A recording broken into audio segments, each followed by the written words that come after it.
Alright, so today I planned 3 insane strategies to try and break the Brawl Stars damage world record, and the final result will shock you. Not even Carnage will be able to beat this. And also, for all of these attempts, it's important to have these modifiers, because otherwise nothing is basically gonna work. Alright, so we're gonna hop into Dodge Brawl, and we're gonna do the BB method. Basically, how this works is, my team is gonna walk up to the opponent's side. While we're doing that, Tara is gonna farm her ultimate, while Gale uses his launchpad gadget. Tara then uses her super to open a hole in the wall, and we all jump into the hole with a jump pad. And while we're in the wall, me as the BB will then just spam my super and hypercharge button for like 3 minutes straight. So if you have bad fingers, do not do this. Also, make sure that 8-bit places his super for additional damage boost. And also, if you were like me at first and you're wondering why aren't the opponents dying, well, first of all, I'd like to say welcome to Brawl Stars. Second of all, let me put on my nerd glasses and explain how. For this to work, you need to know that in dodgeball, once you kill a brawler once, they will get a stun effect. But when you kill the same brawler again, they will literally regain 100% of their HP with not even a millisecond of stun effect. So basically, once they patch this glitch or bug, whatever you call it, it's gonna be impossible to break the world record. Oh yeah, another glitch is overtime literally doesn't break the walls, so you can literally continue for an additional minute. Alright, enough yapping, let's speed up the first round and see if we get the world record. We managed to get 221 million damage, which definitely isn't enough to get the world record. By the way, while recording this, Carnage actually got 1 billion damage, which later on in the video, I'm just gonna say we absolutely demolished. Alright, now that we finished the BB method, let's try out the brand new The Husband method. And you're soon gonna understand why it's called that. And also focus while I'm gonna explain this because this one is more complicated. So in the beginning, me and my team go to our position and then just stand there until the opponents take out Kaze, then me, and then Ruffs. Also, it's important for me and Ruffs to get our supers. After Kaze respawns, she's gonna go and take the power cubes and then take out all of the opponents again and get an additional 3 power cubes. And if you're 3 steps ahead like Nikocado Avocado, you would understand that the reason we took out Kaze first was so that she could respawn quicker and take the opponents down quicker so we can save additional time. And if you notice, Ruffs threw down his super so Kaze could get extra damage, and I also used my turret to get additional damage. After we've all done that, the Kenjis will go into their spot and wait for Kaze to touch them aggressively. Or you could say backshots of doom.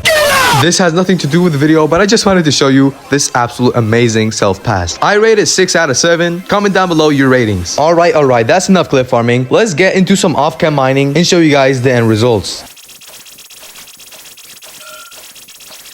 Alright, we only have a couple seconds left. Let's see if we actually beat Carnage record. God damn, we were so close to 1 billion, bro. Man, I guess this means we just gotta keep on grinding and I guess let's get back to work. Guys, this is me from the future. What we just did was absolutely insane. We just smashed the record. If you guys want to know the method, stick around and watch how we did it. As you guys just saw, both of our previous methods both flopped, but the last and final one I believe in. Oh, and before I forget, I would kindly ask you to subscribe and like this video. I'm currently on a journey to 100k subscribers, so if you subscribe, I will give you a kiss. If you don't, Edgar will be under your bed and touch you. Alright, so what you're watching now is what I believe to be the last and final attempt, aka our best one. Okay, so lock in for my explanation. We're gonna start this round exactly the same as the last one. Ruffs is gonna get a super while the opponents take out Kaze first. Before the opponents take me and Ruffs out, they need to stun us so that the kills don't really count. And the reason the kills don't count is because, again, this is Brawl Stars we're playing. Then we just continue the same as the last round with Kaze taking out the opponents and taking their power cubes. Then Ruffs throws down his super so that Kaze can take it for additional damage boost. Then here the tricky part starts. The reason we chose Bonnie, even though she has less health than Kenji, is because we can do this glitch. We can do the duplicate glitch. We make sure that the Bonnie's dupe so that Kaze can get more power cubes. By the way, we still want overtime, right? So the opponents take the ball and take me and Ruffs down. So the score is equalized, aka and overtime is gonna happen. But hold up a second. What happens here might be the reason why nobody is ever gonna be able to beat this record. By pure chance, the energy drink spawns right before Scope. Not wasting this chance that God gave us. Scope locked in. And what you're watching now is Brawl Stars history being written down in stone. Believe it or not, after almost 8 hours, 2 days, I am truly sorry, Carnage. We have officially beaten your record.